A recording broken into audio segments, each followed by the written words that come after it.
পদ্ম সম্মান তালিকায় বাংলা থেকে 9 জন পদ্মশ্রী পাচ্ছেন বলিউড কাঁপানো গায়ক অরিজিৎ সিং। আর পদ্মশ্রীর তালিকায় অভিনেত্রী মমতা শঙ্কর, পদ্মশ্রী পাচ্ছেন ঢাকি সম্রাট গোকুলচন্দ্র দাস, আর পদ্মশ্রীর তালিকায় কার্তিক মহারাজও আছেন। পদ্মশ্রী সম্মান পাচ্ছেন শরৎ বাদক, তেজেন্দ্র নারায়ণ মজুমদার। এছাড়াও পদ্মশ্রী সম্মান পাচ্ছেন শিল্পপতি পবন গোয়েঙ্কা, সমাজসেবী বিনায়ক লোহানি।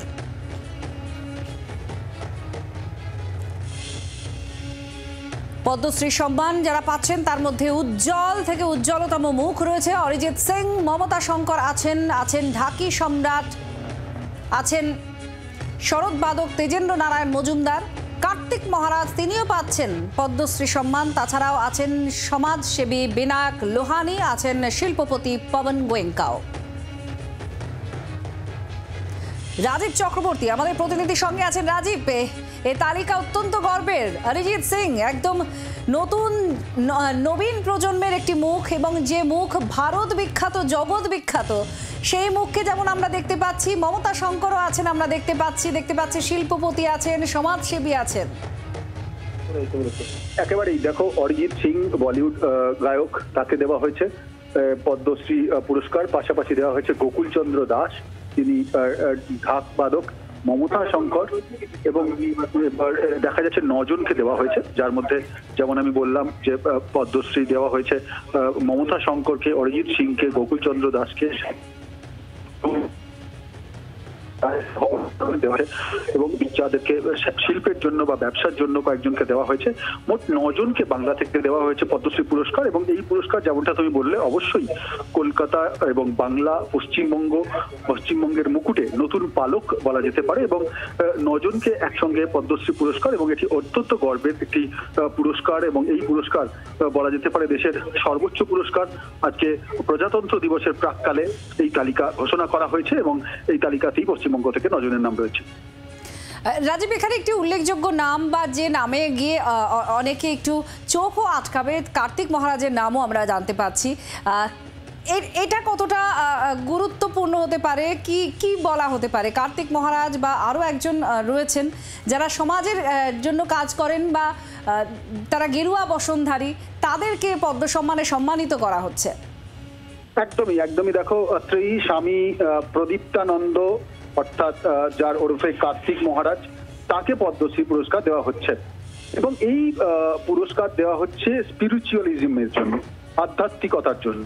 এবং আমরা জানি যে রাজ্যে, পশ্চিমবঙ্গে যে সরকার চলছে, তাদের যে শাসক দল, তার বিরুদ্ধে মুখ খোলা, এবং আমরা দেখেছি যে তার বিরুদ্ধে মুখ খুলে সরকারকে অস্বস্তিতে ফেলা, এইসব ঘটনায় এবং রাজনীতিতে নাম এসে যাওয়া এই কার্তিক মহারাজের নাম এসেছে।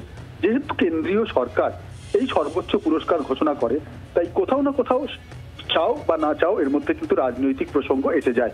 এবং সেই কারণেই অনেকে এটিকে বাঁকা চোখে দেখছে, এবং কার্তিক মহারাজকে এই পুরস্কার দেওয়ার মাধ্যমে আসলে গেরুয়াধারীদের বেশি করে তোল্লাই দেওয়া হচ্ছে, এরকম কোট আনকোট এই ধরনের কথাও কিন্তু আসছে।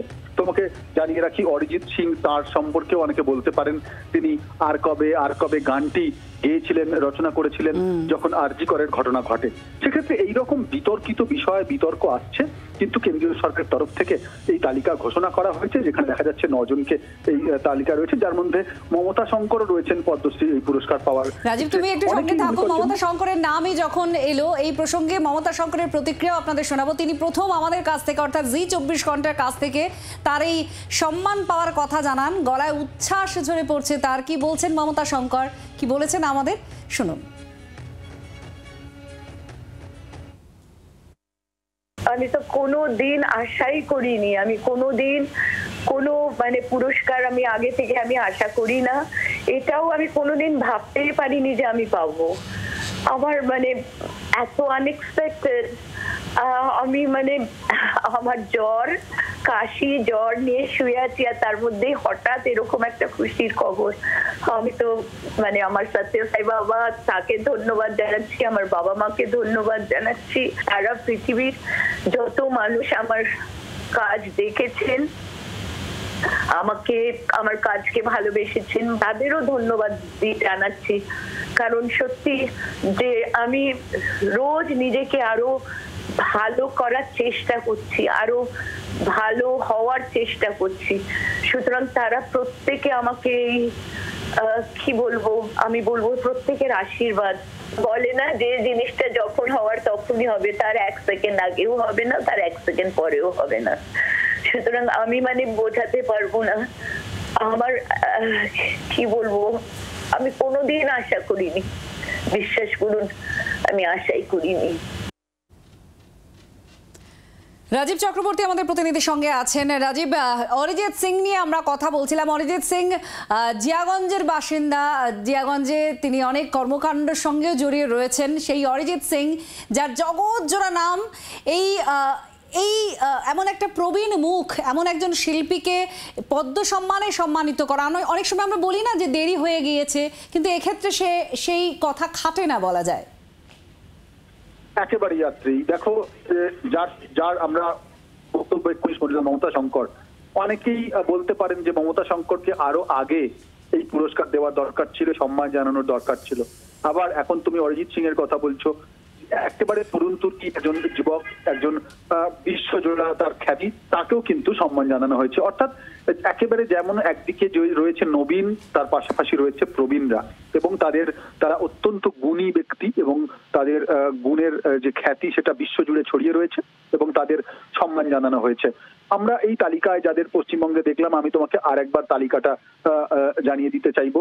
অরিজিৎ সিং, তাকে দেওয়া হচ্ছে পদ্মশ্রী। গোকুল চন্দ্র দাস, তাকে দেওয়া হচ্ছে পদ্মশ্রী, তিনি রাখি।